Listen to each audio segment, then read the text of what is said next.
Hello everyone and welcome to our channel. Today we are going to discuss our next topic, that is interest on drawing.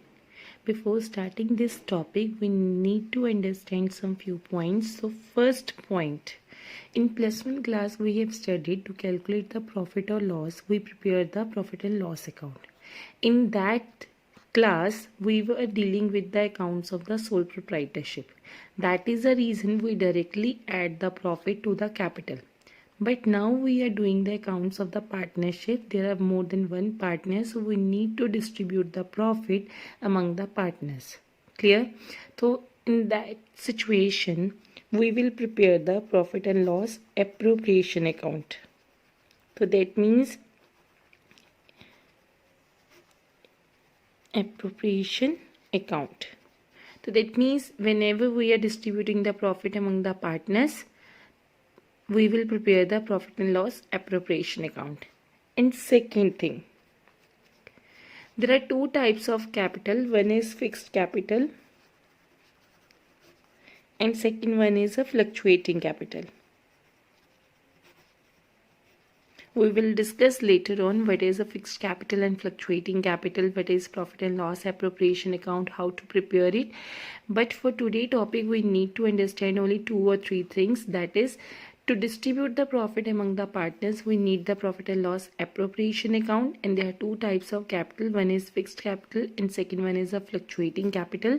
In case of fixed capital, if your capitals are fixed, you will prepare two accounts. One is a capital account to show the balance of the capital, and second one is a current account to show the current year provision like salary जो उसको मिल रही है, या फिर interest on capital जो मिला है, या इंटरेस्ट ऑन ड्राइंग की हम बात करते हैं पार्टनर्स की, वो सारा किस अकाउंट में जाता है? करेंट अकाउंट में जाता है. एंड सेकंड, अगर आपकी कैपिटल फ्लक्चुएटिंग है, you need to prepare only one account, that is capital account. Done. And the third point, a trick to understand, and if you are able to understand this trick, then the whole partnership will become easy for you. C for capital, C for credit. That means capital के balance क्या होते हैं? Credit होते हैं. In any situation, if capital increase, then we will credit it. If capital will increase, we will credit it. If capital will decrease, we will debit it. जैसे अगर किसी partner को सैलरी मिलेगी तो उस सिचुएशन में पार्टनर की capital क्या हो जाएगी? क्रेडिट हो जाएगी. और अगर हम पार्टनर से जैसे ड्राइंग की बात करते हैं तो कैपिटल कम हो जाएगी, तो उस सिचुएशन में कैपिटल क्या हो जाएगी? डेबिट हो जाएगी. Clear? Now we are going to start our topic, but you must consider these points in your mind before doing this topic. So first we are going to understand how to pass the journal entry, and this is very important क्योंकि sometimes board could ask you the journal entry for the interest on drawing. Clear? Journal entry or entries. First journal entry. First understand, we are talking about interest on drawing. This interest will be charged from the partners for the amount withdrawn by the business. So business will get the interest on drawing.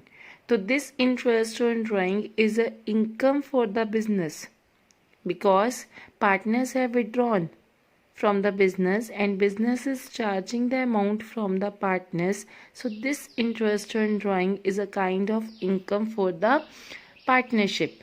And we all know that कि income को हम किस side पे show करते हैं? We show it on a credit side. तो यहाँ पे to interest on drawing. And जब हम इंटरेस्ट ऑन ड्राइंग पार्टनर से चार्ज करेंगे तो उसकी कैपिटल क्या हो जाएगी? कम हो जाएगी. D for drawing, D for debit. Clear? तो इंटरेस्ट ऑन ड्राइंग क्या होगा? अगर हम बात करते हैं पार्टनर की कैपिटल को क्या कर देता है? कम कर देते हैं, इसलिए हम इसे क्या करेंगे? डेबिट करेंगे. तो यहाँ पे पार्टनर्स कैपिटल डेबिट हो जाएगी. But one thing you have to consider, because when we are maintaining our capital on a fixed basis, so in that situation we will use the current account for passing the current year transaction. Like अगर IOD है, IOC है, interest on drawing है, interest on capital है, salary है, commission है, तो we use the word partners current account instead of the partners capital account. तो अगर आपकी कैपिटल फ्लक्चुएटिंग है तो आपने क्या लिखना है, that is partners capital account. और अगर आपकी कैपिटल फिक्स्ड है तो आपने क्या वर्ड यूज़ करना है, that is current account. Now, after charging IOD from the partners, we will transfer this interest on drawing to the profit and loss appropriation account. Whenever we are transferring it, we are cancelling it. ठीक है, तो हम इसके nature से उल्टा चलते हैं। तो यहाँ पे क्या है, ये क्रेडिट है ना, तो हम इंटरेस्ट ऑन ड्राइंग को क्या कर देंगे, डेबिट कर देंगे। टू, किस अकाउंट में ट्रांसफर कर रहे हैं, profit and loss appropriation account, to profit and loss appropriation account. So this is a journal entry for charging the interest on drawing, and this is for transferring the interest on drawing to the profit and loss appropriation account. Then I hope you are able to understand these two entries. If not, then write in a comment box. Now we will understand how to calculate interest on drawing, and for this we have to consider 2 points. If equal amount, I will tell you later on in this video what I mean by these 2 points. If equal amount is withdrawn on regular interval, तो हम क्या करेंगे, या फिर unequal amount unequal हो, withdrawn eight या on irregular interval. मतलब अगर हमने हमेशा ही 2000 विड्रॉ किया, अगर हम हमेशा ही 2000 विड्रॉ करें, एवरी मंथ कर रहे हैं या एवरी क्वार्टर कर रहे हैं, तो यहाँ पे रेगुलर इंटरवल पे इक्वल अमाउंट विड्रॉ की जा रही है, तो we will use our average period method. There are 2 method to calculate the interest on drawing, that is, if equal amount is withdrawn on a regular interval, we will use the average period method. And if unequal amount are withdrawn on the irregular period, यानी जैसे कभी 2000, कभी 3000, कभी 4000, ठीक है, या फिर intervals अलग अलग हो, पहले 1 जुलाई को कर लिया, फिर 1 अगस्त को किया, चलो मंथ्स का गैप है, फिर कर लिया 30 नवंबर को, देखो 2 मंथ्स का गैप आ गया, सितंबर अक्टूबर, इवन 3 मंथ्स का, अगस्त भी आ गया, पूरा आ गया अगस्त। तो यहाँ पे अगर अनइक्वल अमाउंट या अनइक्वल इंटरवल्स आ जाए तो आपने कौन सा मेथड यूज़ करना है, दैट इज़ प्रोडक्ट मेथड। एक बार बोर्ड में 1 मार्क की थ्योरी का क्वेश्चन आ गया था कि if unequal amounts are withdrawn on the unequal intervals, which method will be used, that is product method. Answer क्या था आपका, प्रोडक्ट मेथड था। Clear, let me show you an example. In a partnership, partners are charged interest on drawing at 15% per annum. You must consider कि the per annum word is written or not. Clear? तो आपने ये per annum को ज़रूर देखना है जब questions करने हैं, और इसको अंडरलाइन भी करना है। It has a significance, a lot of significance. तो during the year ended 31 March 2020 a partner withdraw as follow. तो उसने क्या किया, विड्रॉ किया, देखो 1 मई को, फिर 1 अगस्त को, फिर 30 सितंबर को, और अमाउंट भी क्या है, डिफरेंट है। तो one thing we need to use the product method. Now what is product method. अब आप प्रोडक्ट मेथड कैसे सॉल्व करोगे, तो here are the steps to calculate the interest on drawing by the product method. First you need to write the date, clear, then the amount, number of months left till the end of the year, and then यहाँ पे आपने क्या करना है, product को calculate करना है। Product क्या होगा, amount into number of the months left, then इनको मल्टीप्लाई करना है। अब यहाँ पे वी आर ऑब्जर्व 1 मई 2019, मैं साथ साथ नोट डाउन कर रही हूँ। 1 मई 2019 को कितनी अमाउंट विड्रॉ की है? 2000। 1 अगस्त 2019 को कितनी अमाउंट विड्रॉ की है? 5000।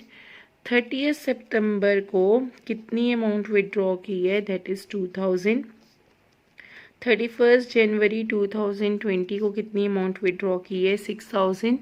एंड 31 मार्च 2020 को कितनी अमाउंट विड्रॉ की है? That is 2000। सी, मैंने यहाँ पे नोट डाउन कर ली है। और यहाँ पे ईयर एंडेड कब बोला गया है? 31 मार्च 2020। तो I will use the 31 March 2020 as a last of the year and now I will calculate the number of months left.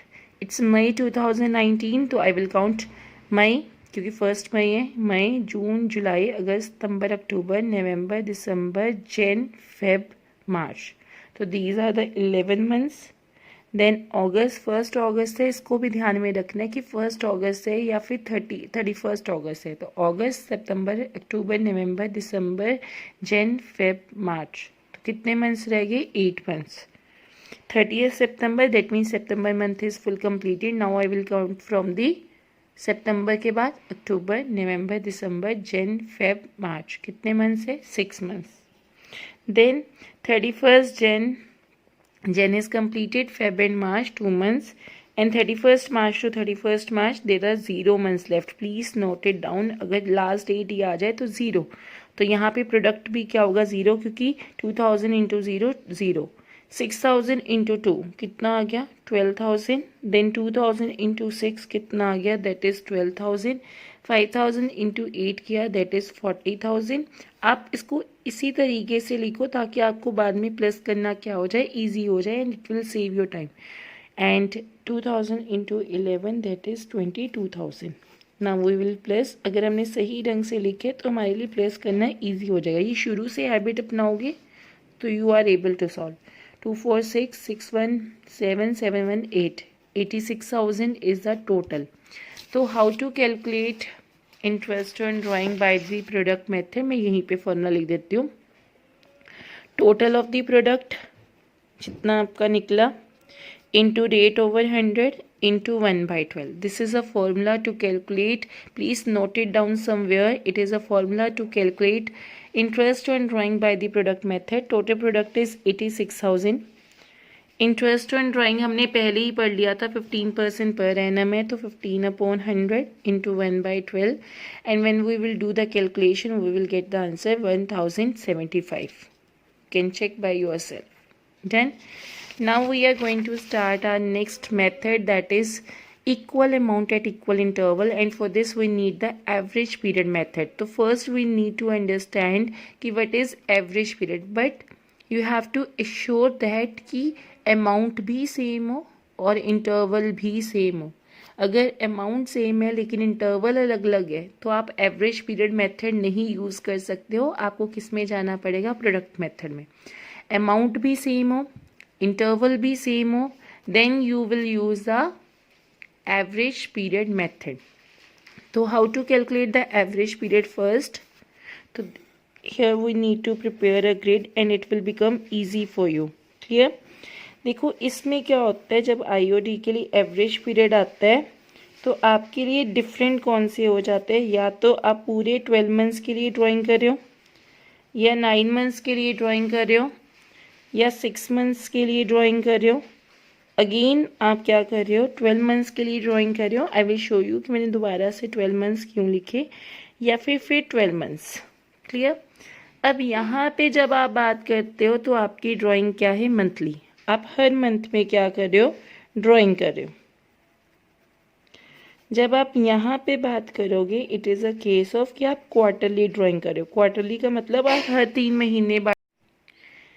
And third one is कि आप क्या कर रहे हो? हाफ ईयरली ड्राइंग कर रहे हो। हाफ ईयरली का मतलब आफ्टर एवरी 6 मंथ्स आप क्या कर रहे हो? ड्राइंग कर रहे हो।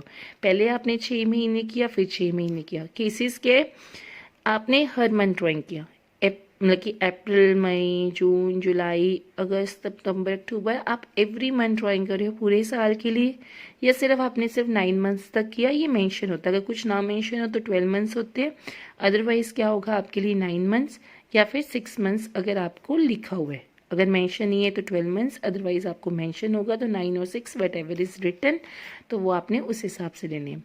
क्वार्टरली वहाँ पे मेंशन होता है, they are making the drawings quarterly, and half yearly भी मेंशन होता है। देन क्वार्टरली का मतलब हर 3 महीने बाद आप ड्राइंग कर रहे हो, एंड हाफ ईयरली का मतलब एवरी 6 मंथ्स के बाद आप ड्राइंग कर रहे हो। अब ड्राइंग आप बिगिनिंग में कर सकते हो, यानी अप्रैल की स्टार्टिंग में 1 अप्रैल, 1 मई, 1 जून, 1 जुलाई ऐसे कर सकते हो। मिडल मतलब 15 अप्रैल, 15 मई, 15 जून, 15 जुलाई, एंड एंडिंग मतलब आप एंड वाली डेट पे क्या कर रहे हो, ड्राइंग कर रहे हो। डन। अब आपने एवरेज पीरियड कैसे लिखना है, देखो यहाँ पे 12 मंथ्स है, 12 का मिड क्या हुआ 6, 9 का मिड क्या हुआ 4.5, 6 का मिड क्या हुआ दैट इज 3, 12 का मिड क्या हुआ 6, एंड 12 का मिड क्या हुआ 6। अब करना क्या है बिगिनिंग और एंडिंग में, बिगिनिंग में आपने ऐड करना है, एंडिंग में आपने क्या करना है, माइनस करना है। This is a trick to learn. तो यहाँ पे जब हम बात करते हैं मंथली, मंथ मतलब अप्रैल और मई में डिफरेंस कितने हैं, 1 मंथ का, डिवाइड बाय 2 कर दो, कितना आया 0.5। तो यहाँ पे आपने ऐड करना है 6.5, 6 में ऐड किया 0.5, 6.5, 6 में माइनस किया 5.5। ये भी मंथली ड्राइंग है 5, क्योंकि ऐड करना है बिगिनिंग में और एंडिंग में क्या करना है, लेस। 3 ऐड करना है बिगिनिंग में और एंडिंग में क्या करना है, लेस करना है। क्वार्टरली की बात जब हम करते हैं तो हर 3 महीने बाद आप ड्राइंग कर रहे हो, 3 मंथ्स का गैप है, डिवाइड बाय 2, हमेशा गैप को आधा करना है, तो 1.5 आया। बिगिनिंग में आपने ऐड करना है, एंडिंग में आपने क्या करना है, लेस करना है। और हाफ ईयरली मतलब हर 6 महीने बाद 6, मतलब कि पहले 6 महीने, पहले आपने जनवरी में ड्राइंग की, अब आप जून के एंड में कर रहे हो, ठीक है, ये जुलाई की स्टार्टिंग में कर रहे हो, तो 6 मंथ्स का गैप है, and gap is divided by 2, 3 आ गया, तो ऊपर कितना आएगा 9 और नीचे कितना आएगा 3। And this average period is seriously very important, board 1 mark की थ्योरी में भी डाल सकते हैं कि if amount is withdrawn regularly for the 9 months, in at the beginning of each month what is the average period, then average period will be 5 months. Then तो आपने ऐसे कंसीडर करना है। बुक में किसी और वे से भी है, आप ऐसे भी कर सकते हो, अगर आपको आते हैं आप इस तरीके से भी कर सकते हो। Clear. And you have to assure that average period लेने के लिए आपके पास वहाँ पे पर एनम लिखा होना ज़रूरी है। मैंने ऐसा क्यों बोला, जैसे यहाँ पे देखो आपको बोला calculate interest on each drawing at 10% per annum is not mention, तो 2,50,000 विड्रॉ किया, सिर्फ 2,50,000 का 10% पर एनम लिखा हो तो हम मंथ्स को लेते हैं, चाहे वो एवरेज पीरियड है। हमने अगर मंथ्स को कंसीडर करना है तो इसमें पर एनम वर्ड लिखा होना चाहिए। तो यहाँ पे 2,50,000 का 10% किया, कितना आ गया 25,000। Done. Now one thing more, अगर आपको ड्यूरिंग द ईयर लिखा हो या फिर मेंशन ना हो टाइम पीरियड, तो आपने हमेशा एवरेज पीरियड किसका लेना है, 6 मंथ्स का। अगर आपको ड्यूरिंग द ईयर लिखा हो, प्रोवाइडेड वो 12 महीने ड्राइंग हो रही हो, ठीक है। अगर 9 मंथ्स और 6 मंथ्स हो रही है तो आपने 4.5 एंड 3 लेना है, यानी अगर ड्यूरिंग द ईयर या फिर हम बात करते हैं time period is not mention, तो हम मिड को लेते हैं। Clear. If not then please write in a comment box. Okay, now watch. यहाँ पे लिखा है calculate interest on drawing of Siddhant at 10% पर annum for the year ended 31 March 2020 in each of the following alternative cases. If we withdraw 60,000 in the beginning of each quarter, हर quarter की starting में, तो what is formula, formula is please note it down, total drawings लेनी है into rate over 100 into 1/12 into average period, हमेशा 1/12। Done. Total drawing 60,000 हर quarter की starting में है ना।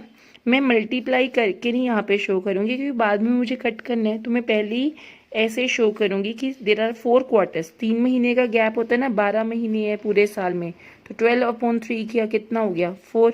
तो 60,000 इंटू 4, टोटल ड्राइंग्स कैसे लिखोगे, 2,40,000, पहले 240 लिखोगे फिर कटिंग करोगे, इट्स बेटर ना 60,000 into 4, you will save your half second, into rate over 100 that is 10%, into 1/12 into average period आपने कितना लेना है, क्या लिखा होता in the beginning of each quarter, it has a different way, but हम अपने तरीके से करेंगे. It in the beginning of quarter का स्टार्टिंग क्या दिया हुआ है 7.5. इन्होंने यहाँ पे 12 + 3, दिस इज ऑल्सो अ वे कि 12 मंथ्स है पूरे हो चुके हैं and after that 3 months left, क्योंकि बिगनिंग ऑफ क्वार्टर है.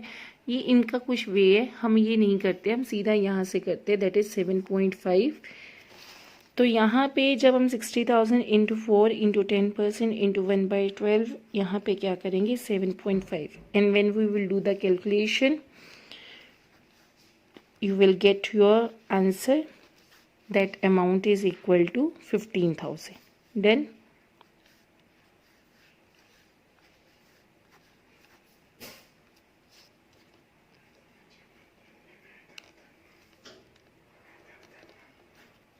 clear. Now the next, if he withdrew 60,000 at the end of each quarter, हर क्वार्टर के एंड में उसने ड्राइंग की है, तो how to calculate 60,000 total drawing into 4 किया, हमारे पास क्या आ गई total drawings into rate over 100, what is rate 10% into 1/12 into average period into 1/12. और average period because end of the quarter था, क्वार्टरली ड्राइंग का एवरेज पीरियड कितने 4.5. तो when we will do the calculation we will get our answer, that is 9,000. Then and अगर हमें ऐसे ही बोल दिया जाए इन the beginning of month, in the end of the month, ठीक है, एट द एंड या इन द मिडल, तो हम उसके हिसाब से एवरेज पीरियड लेंगे. जैसे यहाँ पे ड्राइंग्स कितनी है 10,000 पर मंथ एंड मेंशन नहीं था, मैं रीड कर देती हूँ, sorry. A partner draw 10,000 per month under a partnership deed. Interest on drawing is to be charged at 15% per annum. Calculate interest if the drawings are made regularly. It is not mentioned कि वो कितने months के लिए drawing कर रहे हैं, तो we will assume that कि वो 12 months के लिए drawing करें. तो total drawing 10,000 into 12 into rate over 100, that is 15% into 1/12. Beginning of month है तो we will take an average period of 6.5. अगर एंडिंग है तो 10,000 इंटू 12 15%. सेम वे एंड में कितना एवरेज पीरियड है 5.5. एंड अगर मिडल है 10,000 इंटू 12 15% इंटू 1/12 एंड 6, क्योंकि मिड में क्या होता है 6, then you will are able to calculate your answer. Then यहाँ पे अगर हम कैलकुलेशन करेंगे 9750, यहाँ पे हम कैलकुलेशन करेंगे 9,000 एंड यहाँ पे 8250. And I hope you are able to understand this topic. If you are having any doubt, you can write in the comment box.